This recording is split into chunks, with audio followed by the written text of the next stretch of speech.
গল্প পিয়নের আসরে সবাইকে স্বাগত জানিয়ে শুরু করছি আজকের গল্পের আসর। আজ শোনাবো শ্রী সত্যেন সেনের লেখা গল্প। শুরু করছি আজকের গল্প, লাল গরুটা। লাল গরুটা বুড়ো হয়ে গেছে, দুধও দেয় না, কোনো কাজেও লাগে না। বাড়ির কর্তা নিধিরাম বলল, এটাকে রেখে আর কি হবে, 2-4 টাকা যা পাই তাতেই বিক্রি করে দুধালো গাই কিনে আনাই ভালো। আমরা গরিব মানুষ, আমরা কি আর বাজার থেকে দুধ কিনে খেতে পারি? নিধিরামের বউ বলল, এমন কথা বলো না গো, অধর্ম হবে। আমার শাশুড়ির বড় আদরের ছিল গরুটা, বড় লক্ষ্মী আর শান্ত স্বভাব, একটু ঢুঁঢাও মারে না, এরকম গরু হয় না।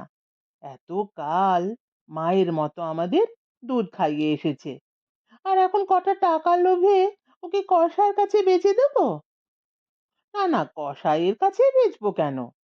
নিধিরাম বলল, যারা চাষবাস করে খায় এমন লোকের কাছেই বেচবো। নিধিরামের বউ চাষির ঘরের বউ, সব খবরই রাখে। সে অবিশ্বাসের সুরে বলল, হ্যাঁ, ওকে দিয়ে আর চাষের কাজ চলবে? বুড়ো হয়ে রোগা আর দুর্বল হয়ে গেছে, দেখছো না হাড় কখানা মাত্র বাকি আছে। যেই ওকে কিনুক, 2 দিন আগেই হোক আর পরেই হোক, কসাইয়ের কাছে বেচে দেবেই। তবে করব কি? নিধিরাম একটু গরম হয়েই বলল, এই অকম্মা গরুকে আর কতকাল বসিয়ে বসিয়ে খাওয়াবো? যাদের টাকার জোর আছে তারা তা পারে, আমাদের গরিব মানুষের কি আর সেই সাধ্য আছে? নিধিরাম মিছে কথা বলেনি, কিন্তু তার বউ কিছুতেই সে কথা শুনতে চায় না। সে বলল, দেখো, আমরাও একদিন বুড়ো হব, আমাদের ছেলেমেয়েরা যদি তখন বলে, তোমরা বুড়ো হয়ে গেছো, কোনো কাজেই লাগো না, তোমাদের আমরা আর বসিয়ে খাওয়াতে পারবো না, তখন আমাদের কেমন লাগবে? আর আমরা যাবই বা কোথায়? মানুষ আর গরু এক নয়, এ ঠিকই কথা, কিন্তু নিধিরামের বউয়ের মন কিছুতেই মানতে চায় না। আহা, এতদিনের গরুটা! সে বারবার কেবল এই কথাই বলে, আর নিধিরামের কাছে বকুনি খায়। ছেলেমেয়েরা কথাটা জানতে পেরে চেঁচামেচি শুরু করে দিল। লাল গরুটাকে ছেড়ে তারা কিছুতেই থাকতে পারবে না। বাড়ি শুদ্ধ সব একদিকে, আর নিধিরাম একদিকে। কিন্তু নিধিরামের গো বড় বিষম গো, বাধা পেলে তার জিদটা আরো বেড়ে ওঠে। নিধিরাম মুখটা ভারী করে বলল, আমার গরু, আমি যা খুশি করব, তোমরা কেউ এর মধ্যে কোনো কথা বলতে এসো না। আমি ওকে কিনে এনেছিলাম, আমি ওকে বিক্রি করব। নিধিরামের 5 বছরের ছেলে বিশু শটান দাঁড়িয়ে গর্জন করে উঠল, আমার গরু কাউকে বিক্রি করতে দেব না। ওর মুখের ভাব আর কথার ভঙ্গিতে এত দুঃখের মধ্যেও সবাই হাসলো। বিশু কাউকে ভয় করে না, এমন যে বদমেজাজি বাপ তা কেউ না। সবার মুখের দিকে তাকিয়ে বিশু দ্বিতীয়বার গম্ভীর ভাবে তার ঘোষণা জানালো, আমার গরু। তোর গরু? তোর গরু আবার কেমন করে হলো? নিধিরাম জিজ্ঞেস করলো। বিশু বলল, আমারই তো, আমি যে রোজ ওকে ঘাস খাওয়াই। কিন্তু যে যতই বলুক না কেন, কারুই কোনো কথা খাটলো না। নিধিরাম লাল গরুটাকে মাত্র 20 টাকায় বিক্রি করে দিল। 2 ক্রোশ দূরে সোনাকান্দা গ্রাম, সেখানকার একজন বুড়ো লোক তাকে কিনে নিয়ে গেল।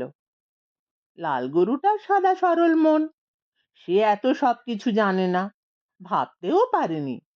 সারা জন্ম তার এ বাড়িতেই কেটে গেল, এসব বেচা কেনার খবর সে রাখে না। যে মানুষগুলোকে সে এত ভালোবাসে, তারা যে তার সঙ্গে এমন করতে পারে, সে তা কেমন করে বুঝবে? ভাবলো একটা বুড়ো লোক তাকে মাঠে ঘাস খাওয়াতে নিয়ে চলেছে। অবশ্য তার সঙ্গে ওর জানাশোনা নেই, নাই বা থাকলো, ওর ঘাস খাওয়া নিয়ে কথা। সে কোনো আপত্তি না করে দিব্যি তার পেছন পেছন চলে গেল। আর ঠিক সেই সময়টায় নিধিরামের বউ তার ছেলে মেয়েদের নিয়ে পাশের বাড়িতে চলে গিয়েছিল। এ কি চোখের সামনে দেখা যায়? তারপর ফিরে এসে যখন শুনলো লাল গরুকে নিয়ে গেছে, তখন বিশুর কি কান্না! তাকে সামলানো মুশকিল হয়ে উঠল। ছেলে মেয়েদের সবার মুখই ভার। ছেলে মেয়েদের মায়ের অবস্থাও তাই। সেদিন বাড়ির কারুরই ভালো করে খাওয়া হলো না। কিন্তু নিধিরামকে কেউ কিছু বললে না। কেউ কিছু বললে সে নিশ্চয়ই খুব রেগে মেগে উঠত। রাখবার জন্য মনে মনে তৈরি হয়েও ছিল, কিন্তু কেউ তাকে সেই সুযোগ দিল না। নিধিরাম এমন বিপদে আর কখনো পড়েনি। কি আশ্চর্য! এমন যে তেজস্বী নিধিরাম, সে যেন ঠান্ডা জল হয়ে গেল। বাড়িতে আর আসতে চায় না, চোরের মতো এদিকে ওদিকে ঘুরে বেড়ায়। এর 7-8 দিন বাদে এক অবাক কাণ্ড। বিকালবেলা লাল গরুটা ছুটতে ছুটতে এসে হাজির। নিধিরাম উঠোনের ধারে বসে বেড়া বাঁধছিল, আর এদিক ওদিক নয়, লাল গরুটা সোজা তার কাছে গিয়ে লম্বা মুখটা তার কাঁধের ওপর তুলে দিল। ঠান্ডা নাকটা গায়ে লাগতেই নিধিরাম চমকে উঠল। এটা আবার কি? ও মা, এ যে লাল গরুটা! এ কেমন করে এসে পড়লো? লাল গরু তার ডাগর ডাগর চোখ দুটি ওর মুখের দিকে তুলে ধরলো। ওর চোখ দুটো যেন কথা বলছে, যেন বলছে, তোমার এ কেমন আক্কেল বলো তো? আমাকে একা একা কোথায় পাঠিয়ে দিয়েছিলে? আমি কি তোমাদের ছেড়ে থাকতে পারি? গরু তো মুখ ফুটে কথা বলতে পারে না, কিন্তু মনে মনে সে এই কথাই বলছিল। তারপর তাকে নিয়ে বাড়ি শুদ্ধ হইচই পড়ে গেল। ছেলেমেয়েরা চেঁচামেচি, মাতামাতি, নাচানাচি শুরু করে দিল। বিশু লাল গরুর গলা জড়িয়ে ধরে বলল, আমার গরু। সেদিন অনেক রাত্রি পর্যন্ত লাল গরুর কথাই চলল। নিধিরাম কিন্তু মাথা নিচু করে চুপ করেই রইল, ভালো মন্দ কোনো কথা বলল না। কিন্তু এ আনন্দ যে বেশিক্ষণের জন্য নয়। পরদিন বেলাটা একটু উঠতেই সোনাকান্দা থেকে 3 জন লোক এসে হাজির। বুড়ো লোকটাও তাদের সঙ্গে আছে। ওরা পালিয়ে যাওয়া গরুটার খোঁজে এসেছে। বিশু তার লাল গরুকে তখন ঘাস খাওয়াচ্ছিল। ওদের দেখেই গরুটার চোখে সে কি আতঙ্ক! নিধিরামের সঙ্গে দু একটা কথা বলে ওরা গরুটাকে টেনে নিয়ে যেতে লাগলো। কিন্তু সে কি যেতে চায়? 4টে পা খুঁটোর মতো শক্ত করে দাঁড়িয়ে রইল। সে হয়তো মনে মনে আশা করছিল নিধিরামও সে ওকে সাহায্য করবে। সেই আশায় সে হাম্বা করে ডেকে উঠল, কিন্তু কেউ ওকে সাহায্য করতে এগিয়ে এলো না। ওরা 3 জন আর সে একা, কতক্ষণ আর ওদের রুখবে? ওরা তাকে হিঁচড়ে টেনে নিয়ে চলল। লাল গরু ফিরে ফিরে পেছন দিকে তাকাচ্ছিল। সবাই পরিষ্কার দেখতে পেল ওর বড় বড় চোখ দুটি থেকে ফোঁটায় ফোঁটায় জল ঝরছে। ছেলে মেয়েরা কেঁদে উঠল। ওদের মা মুখ ফিরিয়ে মুখে কাপড় গুজল। আর নিধিরাম, নিধিরাম কি করলো? সে হন হন করে বাড়ি থেকে বেরিয়ে গেল। সেই যে গেল, গেলই, সারাদিন আর ফিরল না। নিধিরামের বউ গরুর চিন্তা ভুলে গিয়ে স্বামীর চিন্তায় অস্থির হয়ে উঠল। বলা নেই কওয়া নেই, গেল কোথায়? এমন তো কোনোদিন করে না। সন্ধ্যা লাগে লাগে ঠিক এমন সময় নিধিরামের বাড়িতে গত দিনের মতোই আবার হইচই পড়ে গেল। নিধিরাম ফিরে এসেছে, কিন্তু ছেলে মেয়েদের এত আনন্দ সেই জন্যই কি? না, তা নয়। নিধিরাম লাল গরুটাকে সঙ্গে করে নিয়ে এসেছে।